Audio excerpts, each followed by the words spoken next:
Hi guys, welcome back to Rani Kumar vlogs. ఈరోజు నేను మా ఇంట్లో సొరకాయల గారెలు చేశాను. ఎలా చేశానో ఈ వీడియోలో చూపిస్తానండి. కావలసిన పదార్థాలు: సొరకాయ తురుము, కొరియండర్, నానబెట్టుకున్న శనగపప్పు, ఆనియన్స్, కర్రీ లీవ్స్, పచ్చిమిర్చి పేస్ట్. ఈ పచ్చిమిర్చి పేస్ట్ ఎలా తయారు చేయాలంటే మిక్సీలోకి పచ్చిమిర్చి, కొంచెం గార్లిక్, కొంచెం జీలకర్ర అనేది వేసి వాటిని మెత్తని పేస్ట్ లాగా చేసుకొని పక్కన పెట్టేసుకోవాలి.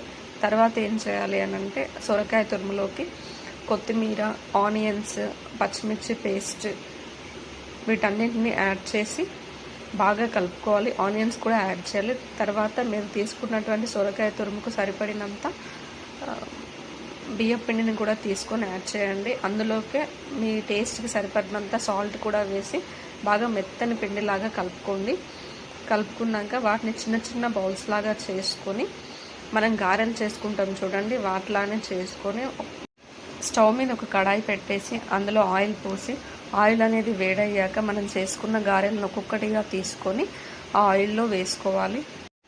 ఇలా వేసుకున్న తర్వాత వాటిని రెండు వైపులకి మంచిగా గోల్డెన్ బ్రౌన్ షేడ్లోకి వచ్చేంత వరకు కాల్చుకొని ఒక టిష్యూ వేసినటువంటి గిన్నెలోకి తీసుకోవాలి. ఇంతే అండి. ఇంత సింపుల్గా మనం టేస్టీగా సొరకాయ గారెలు అనేవి చేసుకోవచ్చు. నా ఈ వీడియో కనుక మీకు నచ్చినట్టయితే నా ఛానల్ని సబ్స్క్రైబ్ చేయడం మాత్రం మర్చిపోకండి. Thank you.